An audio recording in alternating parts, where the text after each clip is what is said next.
eyes. Really? Some like smell thing, eucalyptus thing, and it burned the hell out of them.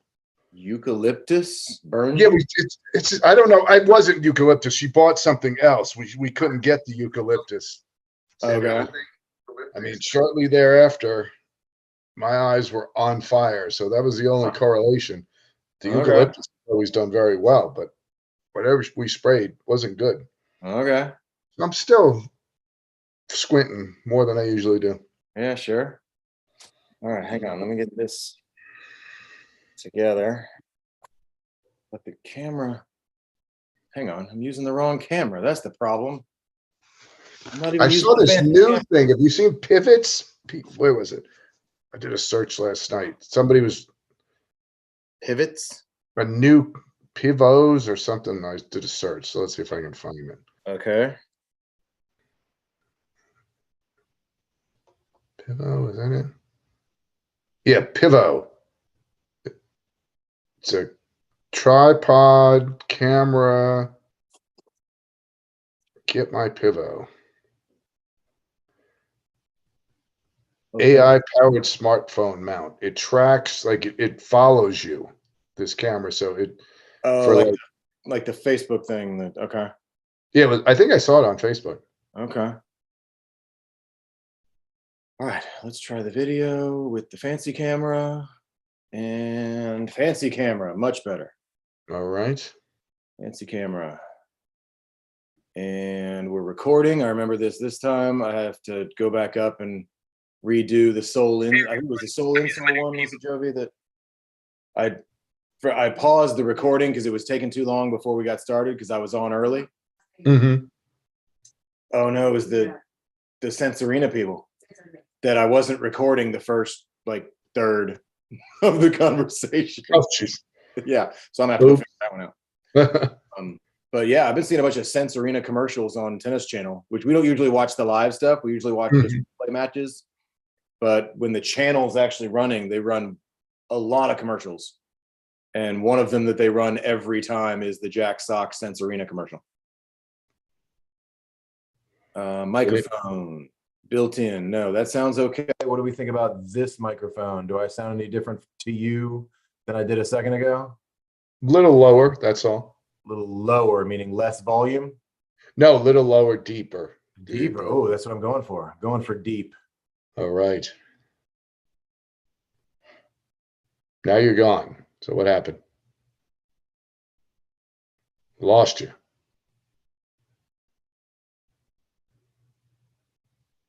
I cannot hear you.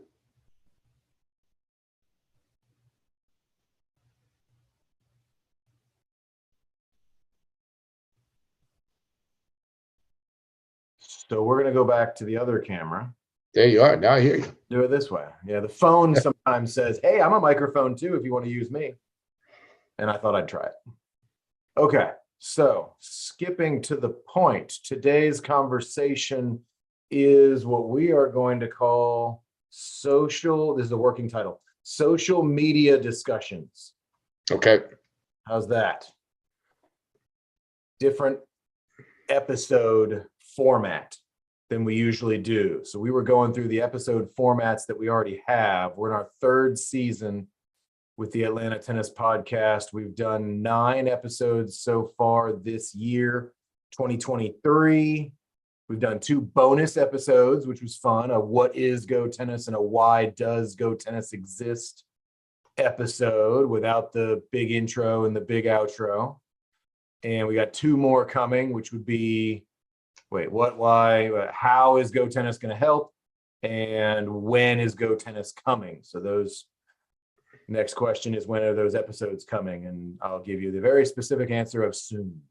So we got episode formats. So we've got our host talk where Bobby and I run our mouths and we preach to the choir a little bit because we are self-proclaimed tennis insiders in the Atlanta area. We've got long form interviews where Bobby and I interview insiders or a fitness expert like my wife. I like to plug her anytime I can as well and rejuvenate because we use the studio for the production of our podcasts. We've got the audio articles, which are provided by Tennis for Children, which is my personal business, where the articles are written and they're online, but we actually give them to you in audio form. We have tennis tips, which come from coaches all around. I do a lot of them. And then we're going to get more and more coaches helping. Rob Carver, who has a new book out, is going to do one a month this year through 2023. Bobby's got a couple. We got a few from previous interviews a couple of years ago from guys like Ken Andriano at Atlanta Country Club and Doug Lee at TBC Sugarloaf. So we've got fitness tips as well, which come mostly from Coach Jovi. Again, I'm biased because she's my wife, but she handles our fitness expertise. We've got bonus episodes that I mentioned, which are the what is GoTennis and why GoTennis. We can do whatever we want with a bonus episode because the first one we did after the trailer was Bobby, you and me talking about what the podcast is going to be. Mm-hmm. And we have an idea now. I say we, my wife and I have been talking over the weekend of a kids ask questions format where we get a kid to send in an audio question where little Johnny is asking the question. Go ahead, little Johnny. And little Johnny can ask his question and we will answer or talk about it. So we're going to chat about putting that as another format. And then this one today, Bobby and I are going to have some fun for the next 10 minutes or so. We won't make it too long, even though pretty sure we could talk for days on most of these things, is our social media discussions. So that mostly for what's going on right now for anybody watching live, which again is usually just my wife, but maybe times will change. So Bobby, we put out a fun question on the, what is this called? Atlanta Area Tennis Players Facebook group that is run by a guy you know, right? Can you tell us who that is? The guy that runs this, he's the admin of this site? We think it's Mikhail Arnold. That sounds right. That sounds right. And Mikhail, I'm going to just go over to him. I met Mikhail back in 2012. He was trying to put together a tennis ladder system for competition, and he lived in the Marietta part of town. He was playing out of Harrison, and we just hit it off, stayed in contact, but he has since gravitated. He runs a Peruvian restaurant in Roswell now. He's the owner chef of the Frickin' Incan. I want to make sure I pronounce this right. Frickin' Incan. Frickin' Incan, INCAN. Yeah, okay. And it's in Roswell, and he also has a food truck attached to it. Ooh. But he's a chef as well. We didn't talk a lot. Surprise. So he's very diverse, and he created that part of Facebook, that group. Okay. So do we think he's Peruvian or maybe just likes Peruvian food? I think he just likes Peruvian food. Okay. Maybe he's Peruvian, but if he's got a food truck, we definitely need to talk to him. Yes. So we talk about Mikhail. Is it Mikhail? I always, he spells it Mikhail, but I think he pronounced it Michael. Michael. Okay. Maybe the American version. Yes. I think he always went with the American version. Not confuse the people like me. Yes. So we definitely need to talk to him, but we used his Atlanta area tennis players group that has a bunch of followers, and it looks like it's a pretty vibrant group, as we would say, on Facebook. And I threw one of our GoTennis questions up there, which is, if you could change or improve anything about tennis in Atlanta, what would it be? And we put that up on our GoTennis page for the Facebook page as well, and got some responses, but it really took off with what looks like now 76 comments, which is kind of fun for us as an entity.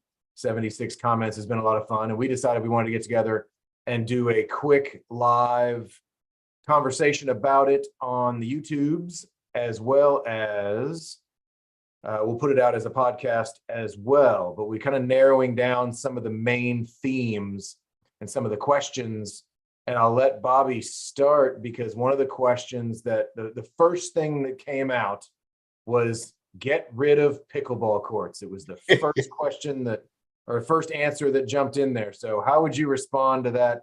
Okay, we're changing something about tennis. What does that have to do with pickleball? That's a very good question. I think it's just the animosity or the attention that pickleball is getting, because I've recently saw tennis fighting back saying, there's how many new people or how many people are playing the various paddle and racket sports, and that tennis outflanks all of them combined. That the recreational tennis player is still more than paddle, badminton, and pickleball combined. So I think people are seeing their courts, tennis courts, being turned into pickleball courts and saying, what is going on here? Is this something we really need? And, there's different ways you can look at it. As a club, especially in Atlanta, as a club, I think it's interesting, and it's potentially a moneymaker, because for the first time, something is in the economies of scale in the club's favor, where, we've talked about tennis is predominantly free in Atlanta because it's so accessible, where with pickleball, it's not. So you will see, or your people are trying to create clubs. We know about Pickle and Social that will be opening up here fairly soon. That's going to be a pickleball only facility, as well as a bar and restaurant, and I think a couple of beach volleyball courts and cornhole. But they're trying to use the pickleball to make the commonality, to create an environment where you come and spend several hours, obviously not just playing pickleball, but hanging out socially afterwards. So I don't look at pickleball as a director. We have at Windermere, we have 10 hard courts on our main facility. We have 2 hard courts in one of our other one of our other little alcoves of Windermere, but we turned 2 of our tennis courts into 6 pickleball courts. And, they get a lot of use, and we do have some crossover, but predominantly I'd say that the pickleball is appealed to a lot of young kids. Surprisingly, that's who really is the big shock to me that has embraced it. The teenagers, I think, looking to go out and maybe play, pick up basketball. Now it's pick up pickleball and just go out, exercise, be outside, whack the ball around with their friends. So I don't see it as a threat. I actually think long term it could be a good way to introduce kids to the game, because with a paddle like that, it's got to be closer to the kid's body. So I think from a learning standpoint, it could be very instrumental in helping to teach tennis long term. So, but I get it. People look at it and say, "Gosh, one other thing going after tennis. Tennis doesn't need it," but I think you got to spin it and say, hey, if it gets more people outside, gets everybody healthier, maybe it'll to the odd. Everybody looks at pickleball as being the step backwards after you get older. I don't want to play tennis anymore. It's making me cover too much court.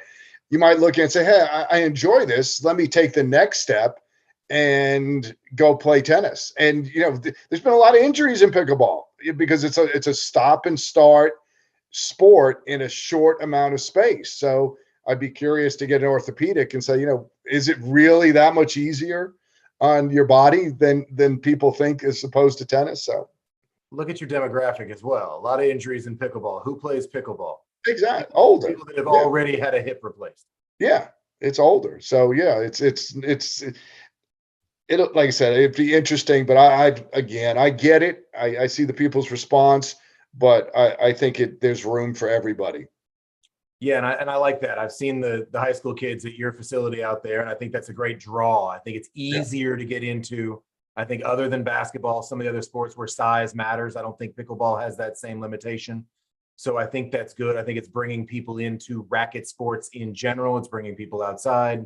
And I would be interested to see actual numbers, because the ones I see where you say there's not that much crossover, did you have some major backlash about the tennis courts being switched into pickleball courts? No. Mark Wiley out in Decula, same thing. No, he got praised for it. So there's a way that we can, if there's a way to look at the numbers and take away the response that says, well, I feel that it's really doing this to tennis, or I feel that. Well, let's look at the numbers. Let's find out what's actually going on. Because we talked to, in one of our interviews last year, Mike Imbernone, who's literally the guy building the pickleball courts. Yeah. And he says, yes, we're building a lot of pickleball courts. and we're not really seeing a major backlash. The clubs actually want it. So it could just be a fad. It could last 5 years. It could stay that way and be a nice addition to the club.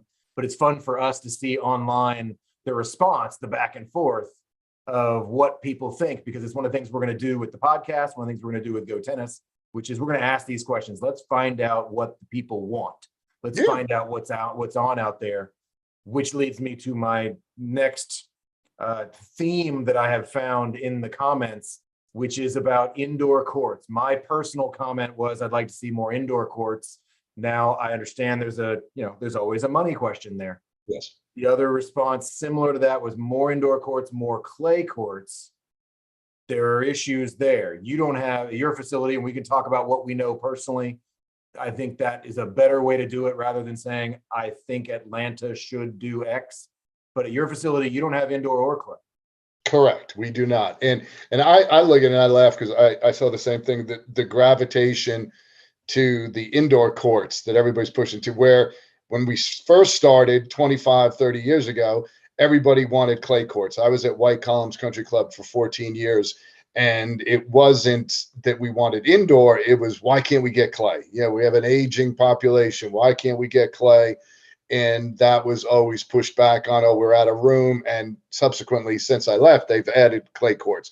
But I think, like everything else, Lifetime Fitness came in and kind of did a test for everybody, saying, will people pay for a higher level club, a facility that is just physically nicer? And the answer was yes. And, they came in and took health clubs and gyms to a different level. And they were very good about price positioning, but I think they showed that people will pay for it. And then you throw in our climate, which is predominantly warm, but we do have a lot of wet. And especially in a year like this, where wet has been so prevalent, it brings back to the need for private courts. And what we've said always, and the irony is, of course, is there are very few tennis only clubs in Atlanta. Most of the clubs are attached to subdivisions, which don't usually put a roof on. And then you have the few tennis private, which would be the Old Towns, and I don't know what Duluth is called anymore, but you have Old Town in East Cobb, where they put on a little roof. You have Johns Creek down the street from me that was originally built as part of a subdivision, but is now run by the guys at Universal Tennis Academy, and they have 4 indoor courts, but it's not HVAC or heat, it's just covered.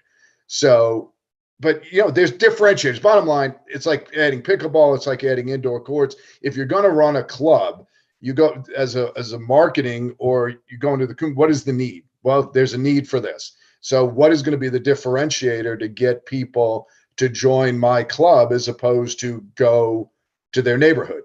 And, even Lifetime, when they redid Racket Club of the South, they thought that this would be by adding pickleball and adding tennis and raising the level of the facility and being able to offer alcohol, because it's a quote unquote platinum facility, they would get a lot more. Their business was not to grow. It was to take off of the 100,000 people that belong to Lifetime clubs in Metro Atlanta and get some of those to come over and join the RCS facility, the Norcross facility, because now you offered indoor tennis and outdoor tennis. And, it's taken some time. It wasn't an immediate, obvious success. Let's put it that way.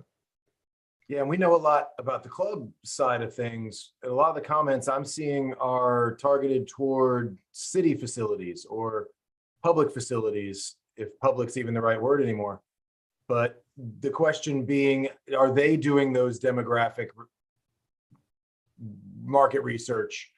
And do we talk to the UTA guys, because they're going to run a few of those facilities? Do we talk to Agape? Do we talk to some of those people that might know a little bit more about how do you make those decisions? Are pickleball courts going in at DeKalb, for an example, or Blackburn? Right. Or are they just, we're tennis facilities, leave us alone kind of thing? Be interesting to see from a public facility point of view how that is managed, and if it's that different from a club where you still have your membership, you still have the people who play at your facility. Yeah. And we know because we get the conversations, whether it be through our players or people that we meet. There's a lot of people out there that would love to own a quote unquote tennis facility.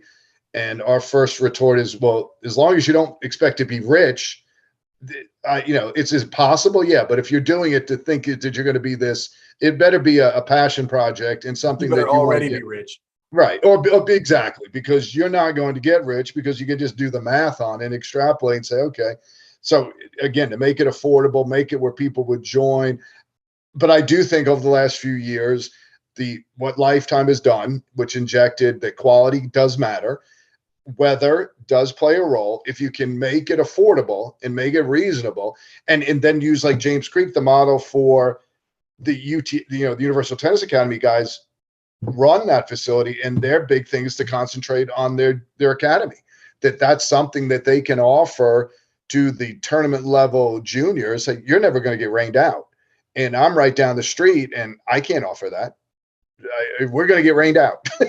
And and we have liability issues, so it's not like we can go on the court and say, okay, we'll get away with it today. Listen, you can hurt your arm, you can hurt your elbow, on top of the fact I'm going to put 10 kids on the court or 15, 20 kids on the court, and I'm also going to lose that many tennis balls. So it's just a bad decision all the way around. So, I do think, again, a successful, properly placed, and that's the other bad part, because I know TJ Middleton years ago was looking at building, and probably now is crying because he was looking off of exit 12 on the Georgia 400 corridor as a future growing area. And boy, was he right. And if he would have done that, that's my he next would have question. had, yeah. Because that's we talk weather, we talk court access, we talk not getting rained out, we talk up the 400 corridor, which is where a majority of the tennis players are. So if we go, then one of the next concerns is the Alta spread, which I'll skip because Alta's going to do that anyway, and Alta's going to do what they want to do to bring in more people. We'll let Alta worry about that. But one of the comments I saw had 51 miles to their tennis match. That was crazy. Within a league, and that's nuts. We're used to that at the AA level, and we know that's just part of the deal. That's just right. We are. But I wouldn't think that the typical tennis player on a weekend has time for that. My wife wants to see more family involvement. And if I've got to go halfway to Alabama, that's a third of the way. Yeah. But it's closer than you think. Yeah. It's too far. It's just too far. But from that point of view of the weather, the more interesting question to me went along the lines in this thread was about tour level events. And I think that's a fun question. We may ask that one next time in a similar way, which is, where would you as the Atlanta tennis fan like to see the tournament? So whether it's a 250 or a 1,000, or we move Flushing Meadows down here, I don't care. We can argue about getting on the schedule. Right now we got a 250. Were we to make it better, Bobby, I know you got some ideas. Well, I've long been a fan of moving up to the Georgia 400 corridor. I'm also a fan of, you got to look long and hard. And I always tell the story, since I was involved with it. The first year the senior tour came to Atlanta, this was Jimmy Connors. They came in October, and they were hoping to start franchising their tournaments. So they found somebody who had just made some money in telecom, wanted to get into sports. He had 40 to 50 million laying around that he just wanted a little hobby. And they said, great, we'll help you. You finance it. We'll show you how to do it this way. Long-term, you'll take over the sustainability. And I knew the people that were promoting it, Jeff Benton, whose dad, Ray, was Jimmy Connors' agent and one of the founders of ProServe. I knew Jeff from his days at Emory, and he also worked at Lifetime Fitness, Windy Hill, when it was still Windy Hill before it became what it is now. So we've known each other years, and they were coming, and I believe it was 98, 99 was the first year. And they said October. I said, great. Did you guys bother to find out whether the Georgia or Georgia Tech was in town? And they looked at me cross-eyed and said, what are you, crazy? This is tennis. This isn't football. I said, okay. So I was the sideline announcer for doing all the pre-match introductions and keeping everybody abreast, and kind of to prove my point a little bit, but also because I knew there was a desire for it, I would announce scores of games that were going on that afternoon, on the Saturday afternoon matches. And I think when some obscure Auburn, and this is before the rise of the Mississippis, it was either Mississippi State or Mississippi was playing, and the crowd went crazy over the score. They, the powers that be made it very clear, came over to the booth and said, "You've made your point. Stop announcing football scores." So I think you got to look at the entirety of what is going on. And Atlanta's a tier 1 city. Let's face it. I mean, this is, we get the best of the best come here. So to sit there and say, is it 250 for Atlanta appropriate? I would say probably not. But as we talked about, there are other things that go into the level of the tournament. So what do? I loved back in the day in the mid early 90s, Peachtree City used to do a satellite, which they could do over, and it was unbelievably well attended because that was the thing to do in Peachtree City. So I just always liked the idea of being a little bit smaller. So you could conceivably do it in a Roswell, do a tournament in an Alpharetta or a Milton. You're looking for your base supporters. And to me, that's where, and I think the Alta demographic or the stats would show you, their strongest base is in the North, Georgia 400 North Corridor. So if I'm looking for that, that's where I would start. I think downtown is a tough ride. Northern Georgia will do it once, but they're not coming back. And then as we laugh and factor in, okay, Saturday and Sunday, they're playing 3:00 matches in 100-degree heat. That's just another thing that stops people from coming back to see that second match. And, that's what always makes the tournament less than successful and doesn't show up well on TV when the cameras say, well, this is Atlanta, the most popular, named tennis city of the world, the most popular tennis in the world, and they can't fill out a stadium. It's tough. It's tough. But that's and of course, then if they all throw back Stone Mountain at us, which we won't even get into. Yeah, we'll let the Olympics go. That's the uniqueness of Atlanta. And I don't know what my theory is, but as I traveled the world over the last 20 years, people looked at me funny when everybody got together and they said where they were from. I was the only one ever from Atlanta. Yeah. Everybody traveling the world was from LA, New York, Paris, Sydney. Like they were from all over the place, most basically LA. But I was the only one from Atlanta. Atlanta is, you call it you say it's a tier 1 city. It's not you calling it that, but yeah. Atlanta being a tier 1 city, we like our good stuff. Yes, we are called the kingdom of tennis, and that's just because we've got the biggest social leagues. Yes. But we're a different kind of tier 1 city. We're still I don't want to say small town, but I think we've got a lot of people here that don't leave Georgia. I lived in LA, and LA, believe it or not, is a lot like Atlanta, or was, because downtown LA, when I was there, this is 30 years ago, granted, there was nobody who lived in downtown LA. My brother still lives in LA. He lives in downtown LA. So, it used to be downtown was a place that you commuted to, did work. And within that, you had downtown LA, you travel west towards the beach, you would hit Beverly Hills and Century City, and you continue west, and you're eventually going to hit the Pacific. And that was Santa Monica. Well, that was all considered LA.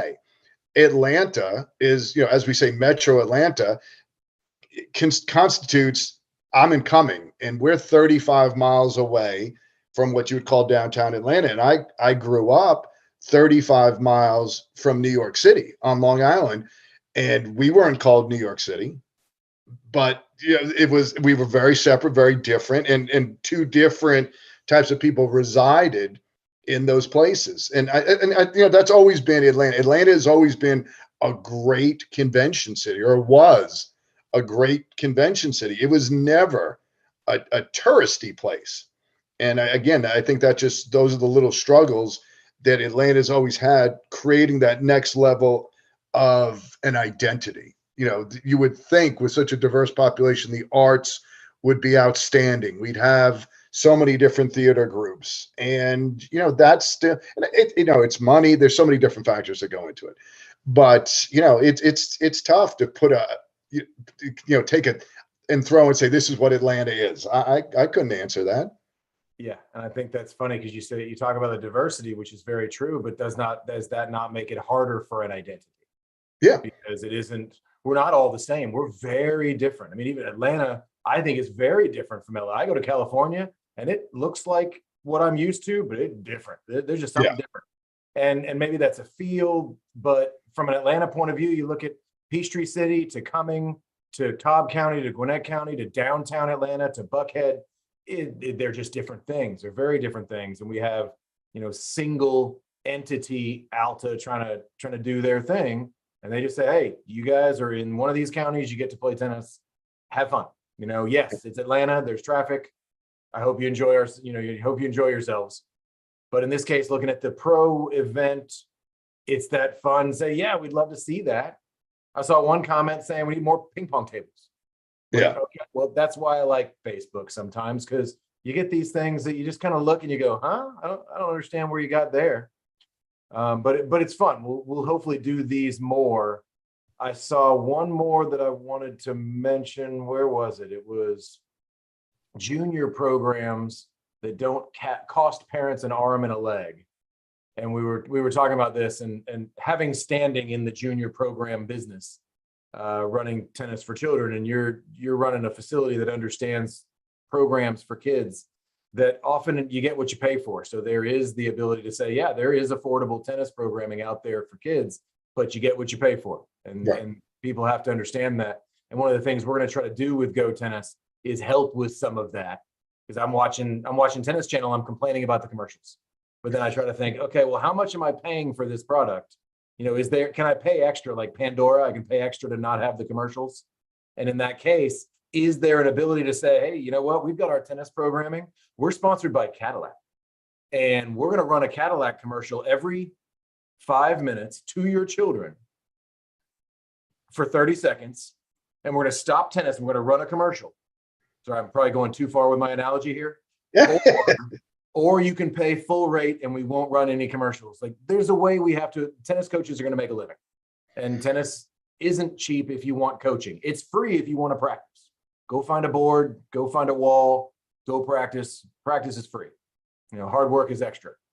But in this case, it's you got junior programs, things cost money, unless we're going to offload some of those costs to advertising, which I'm guessing may not get a great response either. Well, I think the good part about the overall response is that as I called you, I said, wow, you struck a nerve with the question. You asked one question, like you said, look at all the different responses, how far it can go. Each one brings up a different set of variables, which makes it even more fun. That one, for instance, even your Tennis Channel analogy, you hate to say it, it's like running a tournament. The sponsorships pay for the event. The ticket sales are the money. Tennis Channel doesn't exist if it's not for the cables, overall Comcast paying them so much per subscriber. That's how it exists. Their profit is their sponsorships. They could not exist without, they need both of them. And that's how close Tennis Channel is always from going out. They created this model that they thought we're going to be able to mimic the Golf Channel and command the same prices, and they've never have. And that's why it's always teetering on not seeing the Tennis Channel anymore. And that's why they look to pickleball, because they need something to sustain, to keep an audience growing. Because let's face it, look at the demographic of the Nielsen's of the Tennis Channel. It is often less than one, which is pretty much for any station. Just you're going to register a one just from being on, being a registered station. So same thing with tennis in Atlanta. What the good part, we struck a nerve. We struck a nerve. We hopefully, we might not have all the answers. We have ideas. We have a little more background in it, so we could maybe throw some more out there. Again, great part about the kids. Here's a big problem that immediately from us being in it, screams that we've discussed, is the lack of leadership from the top. That we don't have to sit there and say, this is why you have to go to a certified professional. Well, that would weed out a lot of the guys who go into the subdivisions with their basket, offer a cheaper, and people just say out of convenience and more economical, we'll take it, not realizing what that you're if you create issues that the child can work through at a 12-year-old, they're probably not going to be able to work through as a 14 or 16-year-old. And then we're going to have to tear things down during a time that they should be getting more point play and advancing in that direction. So there's always something. But I get the great part about just the discussion was creating the discussion and seeing where people go. And that's what we're trying to do. Tennis is the commonality. Tennis is where we start. Now we've gone into business. And again, great thing from being involved in the business side is that it's a product. So a lot of the things that we face in tennis are similar to what a restaurant faces. So where can we help each other? What idea worked to increase your base in the restaurant business? Could that be transferable to tennis? And, talk to Mr. Arnold. Yeah, to see where we can go. And then again, we have the commonality. Where can we go? And it's fun. Yeah. Yeah. All right. Well, we got all the fun questions on the thread, and you got a troll or two, actually less than I expected. But just typical questions, the sandbagging and what would you change? Like Gary's comment, he's like, I'd make my backhand better. I'm like, yeah, I can't complain about that. But if we wanted to, I wanted to go with one more, and we both know Grovo, and he makes a comment, stop trying to monetize the sport. And I asked him specifically, can you tell us more about what that means? Because again, we're making a business, right? Mm-hmm. He says, companies come in and take over facilities, hire anyone looking to teach. They advertise the lights out of it and bring in kids by the bunches. The bulk of their budget is in advertising. They pay below market to teaching pros. Because of this, the quality is poor and kids don't get the proper start into the sport, causing them to drop out at a later time. The turnover with pros and facilities is through the roof, relatively speaking, and their only goal is to make profits. So I've got a couple of guesses as to where that's targeted. How do you picture this as large management entities coming in trying to make money rather than a local coach running a facility who may not even be capable of handling it? I think it's both. I think there's a level of incompetence in every every industry, so you can't rule that out.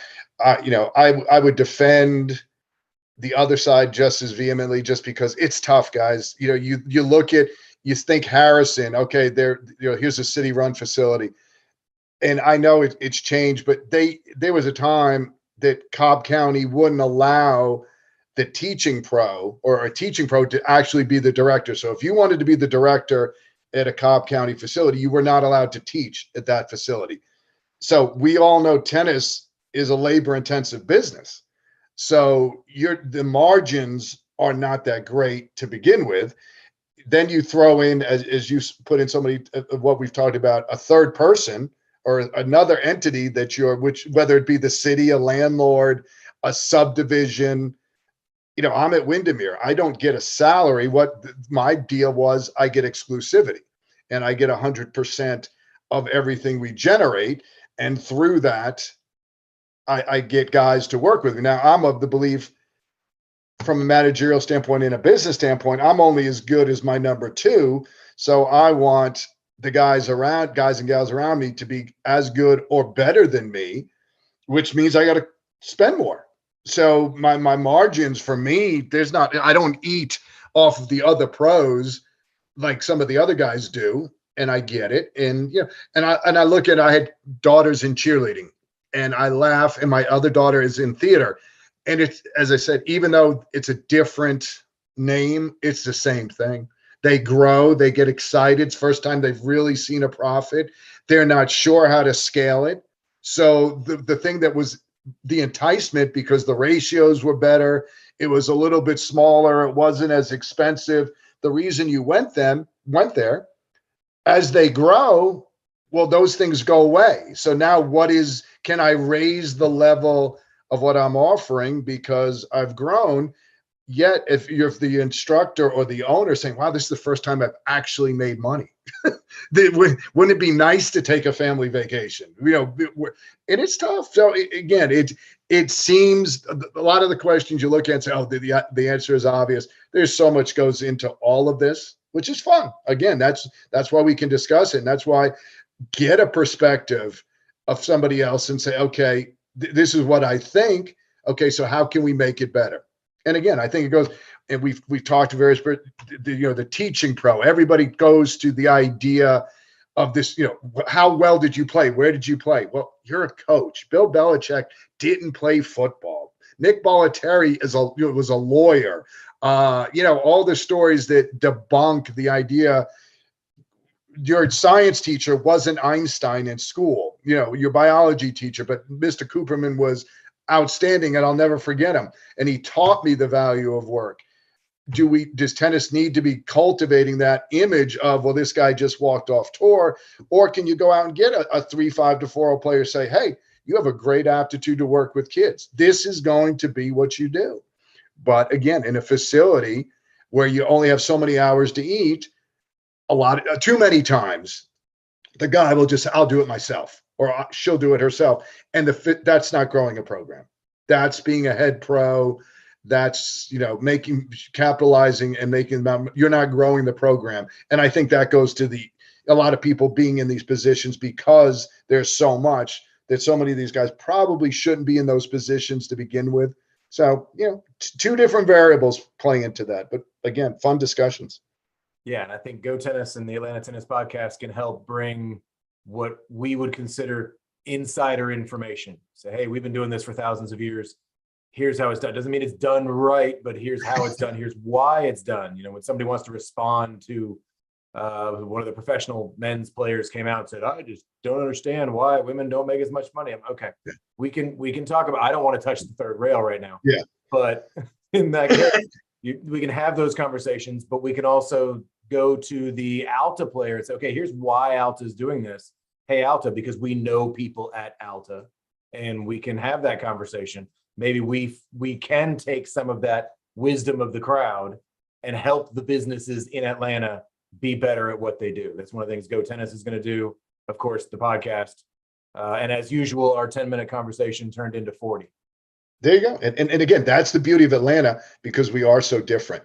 We have a subdivision. We have a private club. We have the amenity as a part of a golf club where most places are dealing with one or two.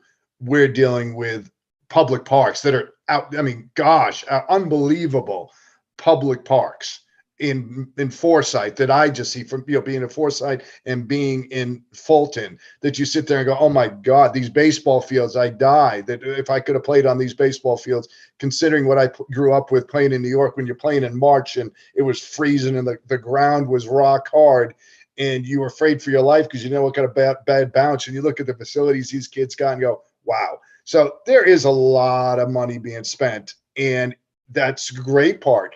You get all this. So the level of the criticism goes up as far, it's a different criticism because you can't complain about the facilities. You can't complain about the public parks. They're amazing. They do a great job of getting you the facility. They've had a hard time figuring out how to administrate them. There's been different methods through the years, again, which makes it a completely different discussion. But that's the fun part, that we'll be able to get you private club tennis directors, neighborhood subdivision tennis directors, the 1 or 2 tennis clubs tennis directors, and then go out of state to someplace else and say, well, how do you do it in your state? Because when any entity always comes to Atlanta, again, it's the head scratcher. We're different. I always go back to T2. That was they took the time. I remember when he was starting, he had his little circle and he took his compass and he goes, this is all we're covering. And everybody's like, well, go here, go. He goes, no, we're going to start here. We're going to saturate it and we're going to gradually expand, because we did not want to subject somebody to a 51-minute drive. And as we talked about, we all think, when we think initially of Atlanta tennis, is the driving, the traffic.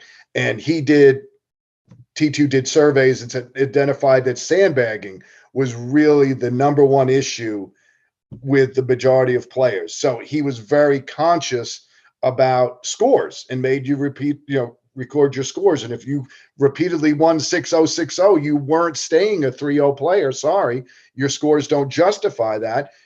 That's how, so, again, but he's a small business. He was a small business. Now he's huge. But, so they took their time and did a lot of the stuff right. Whereas we talked, Alta is grown so exponentially in such a short period of time. If you really look at the scheme of things, how do you stop the monster once it starts growing? Because Dawsonville, where the north city of Forsyth wants in. Hey, what are you talking about? I can throw, there are places I can throw a rock. The outlet mall is Dawson, and 2 miles south on 400 is coming. Why is that a difference? We want to be in Buford. I don't want to drive to Dawsonville. Yeah, well, I mean, but so I got to drive to Peachtree City and Kennesaw. So does Alta start to make regions? Right. And start saying, okay, this is we're going to do, and then we're all going to meet, and make it more of a tournament. It could be fun. You could actually enhance the experience by keeping everybody close, and then say, okay, for the semifinals, we're going to come here, and the finals, we're going to come here, and make it even, that way to address it. We'll get Emmy Powell, marketing director at Alta. We'll get her on the podcast and ask these questions. Emmy, what are you doing? We know that we've spoken to them at length on pickleball, and pickleball's coming out this summer. And we know during their discussions, they did a lot of market research to try to get it right. So it's not like they're just throwing spaghetti. They are out there talking to people, trying to figure it out, trying to make the best experience for everybody. But it's ultimately the consumer that makes these calls, and that's why it's great that we have these forums and this ability to tap into the consumer and say, hey, what bothers you? Alta's new commercial is going to come out. Really, we're trying hard. You're trying hard. Really. Hard. I'm trying hard. Few good men. I strongly object. Yeah, exactly. All right. Well, we've hit our 45-minute maximum from my point of view. So I'm going to wave goodbye to the YouTubers.